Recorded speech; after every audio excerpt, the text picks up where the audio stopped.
Reporter exclusive. സ്വർണ്ണക്കടത്ത് കേസിൽ customs ചോദ്യം ചെയ്ത വ്യവസായിയെ കോഴിക്കോട് NIT-യിൽ സർക്കാർ പ്രതിനിധിയാക്കിയത് കോൺഗ്രസ് MLA-യുടെ ശുപാർശയിൽ.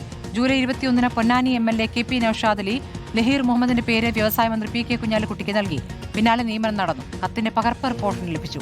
മണ്ഡലത്തിൽ നിന്നുള്ള ആളായതുകൊണ്ടാണ് ചോദിച്ചപ്പോൾ കത്ത് നൽകിയതെന്ന് KP നൌഷാദ് അലി റിപ്പോർട്ടിനോട് വ്യക്തമാക്കി. ലഫീർ മുഹമ്മദിനെ കോഴിക്കോട് NIT-യിലെ സർക്കാർ പ്രതിനിധിയാക്കിയത് കോഴിക്കോട് ജില്ലയിലെ കോൺഗ്രസ് മുസ്ലിം ലീഗ് നേതൃത്വത്തിന്റെ അറിവോടെ അല്ലായിരുന്നു. നേതാക്കൾ പാർട്ടിക്കകത്ത് വിമർശനം ഉന്നയിച്ചതിന് പിന്നാലെയാണ് ലഫീറിനെ ശുപാർശ ചെയ്തത് KP നൌഷാദ് അലിയാണെന്ന് വ്യക്തമാക്കുന്ന കത്ത് റിപ്പോർട്ടറിന് ലഭിച്ചത്. ഉന്നത വിദ്യാഭ്യാസം, സംരംഭകത്വ മേഖലയിൽ പ്രമുഖനാണ് ലഫീർ മുഹമ്മദ് എന്ന് വ്യവസായ മന്ത്രി PK കുഞ്ഞാലിക്കുട്ടിക്ക് നൽകിയ ശുപാർശ കത്തിൽ പറയുന്നു.